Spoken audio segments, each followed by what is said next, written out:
PSG to steal a star from Real Madrid, Osimhen makes a surprise decision, and it's not the Premier League. De Paul heading to Inter Miami, while Guardiola sets his sights on Dumfries from Inter Milan. All that and more in today's episode. But before we dive in, as always, make sure to give this video a thumbs up. Done? Great. Let's get into the latest transfer rumours. Rodrygo. Not so long ago, he was one of the faces of Real Madrid's new era, scoring in the Champions League, tearing it up on the wing, and today, just 23 minutes across 3 matches under new boss Xabi Alonso. Well, here we are. Since Alonso took charge, things have shifted dramatically. Rodrygo's not just slipping out of the starting 11, he's barely making the squad. And sure, Xabi says all the right things about respecting the Brazilian. But let's be honest, actions speak louder than words, and Rodrygo is looking more and more like the odd man out. Several clubs are keeping tabs: the frontrunners, Arsenal, PSG, and, somewhere lurking in the background, Manchester City. And yes, Al Nassr are also willing to show up with a sack of cash and fly him to Saudi Arabia. But let's hope it doesn't come to that. Rodrygo still belongs at the top level. Crucially, Real Madrid are actually open to talks. Reports suggest they'd be willing to sell for somewhere between 70 and 80 million euros. They won't let him go for peanuts. He's still considered a valuable asset. But Alonso seems more interested in rebuilding than holding on for sentimental reasons. So a transfer? Very much on the table, especially if Rodrygo himself pushes for a move, something that might happen after his meeting with Alonso, scheduled for right after the Club World Cup. Arsenal are currently the favourites. Arteta's admired Rodrygo since his breakout days at Madrid, and, stylistically, the fit is pretty much perfect, a dynamic winger who can slot straight into Arsenal's fluid attack. But there's always a catch, and that catch is money. Apparently, Arsenal want to spread the payment over time, installment style, slow and steady. But hold on. You, yes you, the regular viewer watching this channel for the 10th time, you still haven't hit that subscribe button? Look, if Arsenal can take it slow with their payments, then sure, you can take it slow with support too. But hey, this subscription is free. You don't even have to pay in installments. Now, if there's one player worth splashing the cash on, it's Rodrygo. He's versatile, got Champions League experience, fully adjusted to European football, still just 24. Basically, the sweet spot for a big signing. But if Arsenal can't get it over the line, there's always PSG. Luis Enrique's been quietly dreaming about Rodrygo for a while now. He sees him as someone who can bring a whole new dimension to PSG's already stacked attack. And yeah, it sounds wild. How many more dimensions can you even add? But Enrique's not all about the glamour. His thing is flexibility, squad depth, tactical variety, and Rodrygo brings exactly that. Left wing, right wing, false nine, even behind the striker. He's done it all. Paris Saint-Germain have already made contact with Rodrygo's agents, and if Madrid set the price at 80 million euros, Paris probably won't blink.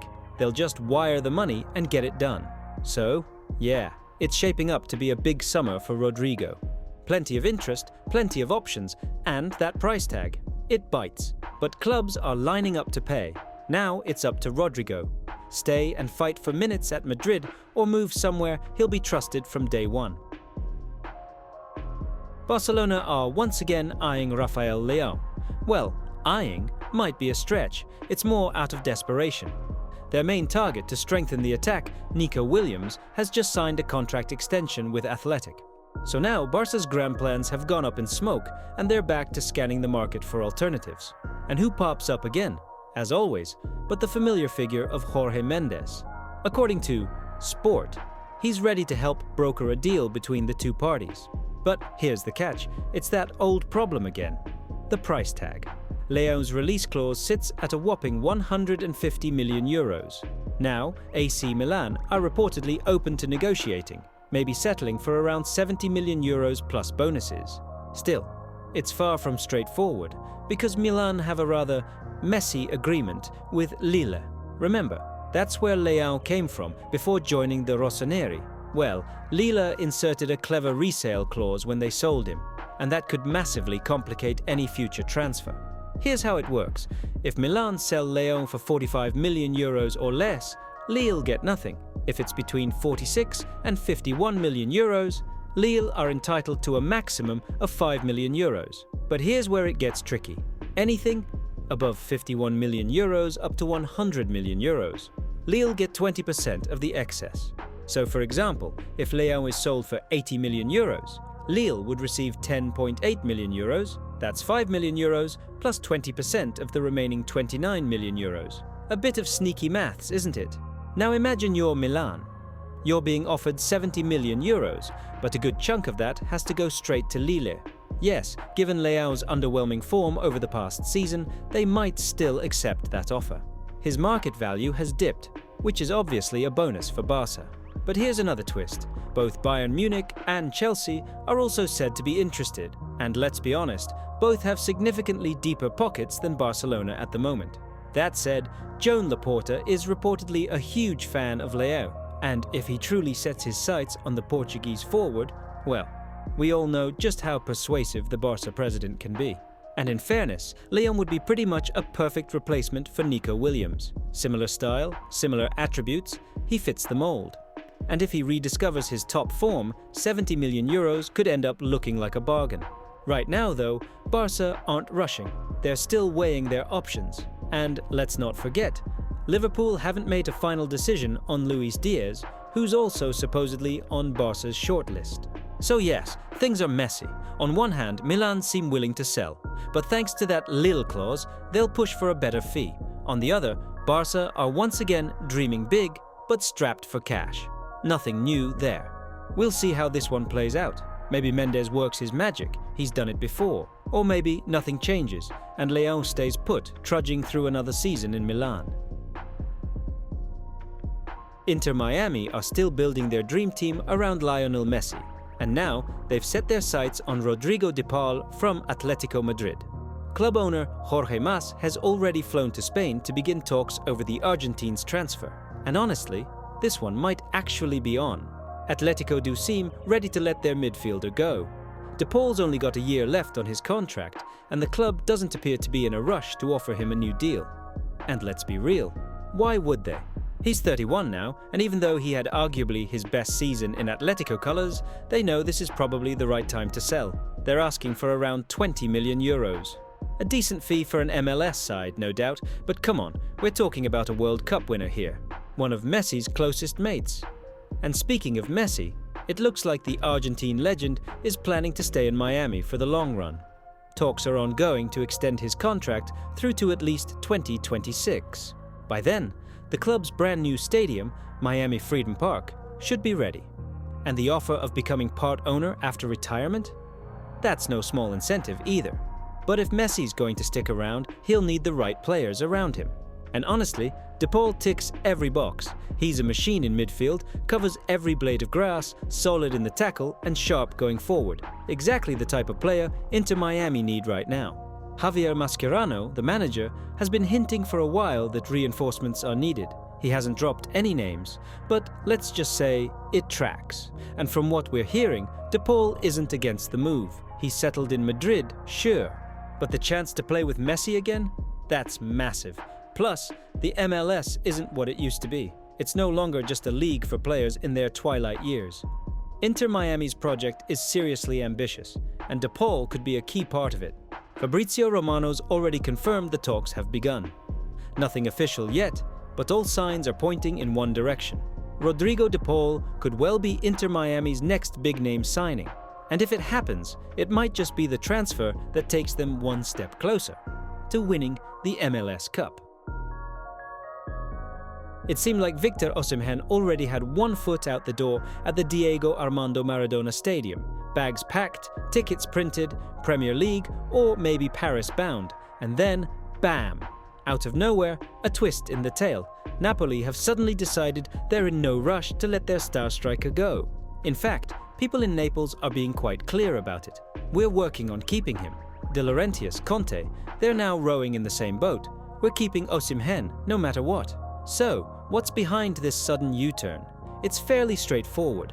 A striker who just a year ago was valued at 120 million is now getting offers closer to 75. And trust me, that's the best case scenario right now. After a somewhat turbulent season, Osimhen's stock has dropped. By the way, my subscription price hasn't dropped. It's always been exactly £0. Yet some of you are acting like this channel's on some Netflix-level subscription plan. Spoiler, there might not even be a Season 3 without your support. So go hit that subscribe button before it's bought out by the Saudi investment fund. But back to De Laurentiis. He's done the maths. If we sell Osimhen for 70, who can we realistically get for that money? The striker market these days is wild. Sky-high prices or sky-high risk. And then there's Victor, already in the squad, already proven. Remember his 26-goal season that brought Napoli their first title in 33 years? Why reinvent the wheel, eh? And with Antonio Conte coming in, a manager who loves a traditional number 9, keeping Osimhen just makes sense. There were whispers about Galatasaray too. Exotic sounding, sure. But who seriously believes the Turkish side can splash 70 million and offer him 8 to 10 million a year in wages? Come on. That Turkey story was purely a pressure move. A market tester. Now, we're in negotiation mode. Reports say both sides have sat down at the table. On one end, De Laurentiis, the ultimate negotiator. Victor, let's make peace. On the other, Osimhen's camp. We're open, but let's acknowledge the past miscommunication. And also, we want a raise. A compromise seems to be forming. Rework the old deal. Ditch that ridiculous 130 million euro release clause. Bring it down to around 100 million euros. Add goal bonuses. Everyone wins. Personally, I think Osimhen should take the deal. Where else is he going to find a club that's fully built around him with a coach like Conte who thrives with a powerful centre-forward? Sure, there's massive interest in the Premier League, but that also means hard graft in system-heavy teams. In Napoli, he's the star, the fan favourite, already a club legend. So don't be surprised when Osimhen's signature zigzag mask pops back up at the Maradona Stadium this August. For Napoli, keeping him might just be the most important transfer of the window, without actually making one. And for Victor, it's the chance to press the reset button, regain his spot among Europe's best strikers, and maybe, in a year or so, make that big money move after all. Inter are on the edge again, not teetering over the league table, not about to sack their manager, but on the verge of losing Dumfries for an amount of money that, in today's market, sounds like the price of a Tesco meal deal. 25 million euros. That's the release clause, which means any club with a bit of imagination and a working debit card can just click buy now with next day delivery and snatch away one of the best wing-backs in Europe straight from Milan. And of course, Inter are quietly freaking out. They're not setting fire to the offices just yet, but behind the scenes, you can bet the management are sweating, because it's not Cagliari or Brighton circling, it's Manchester City and Barcelona hovering over the checkout button. Word is, Pep Guardiola personally kicked off the hunt for the Dutchman, with Kyle Walker starting a new chapter at Burnley and Rico Lewis the current option on the right. City are in urgent need of a fullback who can bomb forward, track back, and ideally not confuse his own box with the opponent's. Dumfries is exactly that, part defender, part striker, part express train. City have until July 15th to make a move. After that, the clause vanishes, just like United fans' hopes for long-term stability. So, if Pep really wants him, it's just a matter of wiring 25 million euros across. But here's the twist. City aren't the only ones sniffing a bargain. Barcelona are keen too. And why wouldn't they be? A high-quality player, dirt cheap, and almost free by their standards. Especially now that Dumfries has just changed agents. And not to just anyone. He's now represented by none other than Jorge Mendes. If there's one man who can sell a player to absolutely any club, even under financial fair play, it's him. Barca and Mendes go way back. It's pretty much a long-term relationship at this point. And if Jorge tells them Dumfries is the perfect addition alongside Araujo and Koundé, the club's going to say "mais d'accord," and Laporta will smash open the piggy bank. So here's the breakdown. City have got a week to make up their mind. Barca are flashing Mendes' ace card. Inter are sitting there with that look, the one that says they're not just about to lose a player, but an entire right flank. In the end, as always, the choice is up to the player.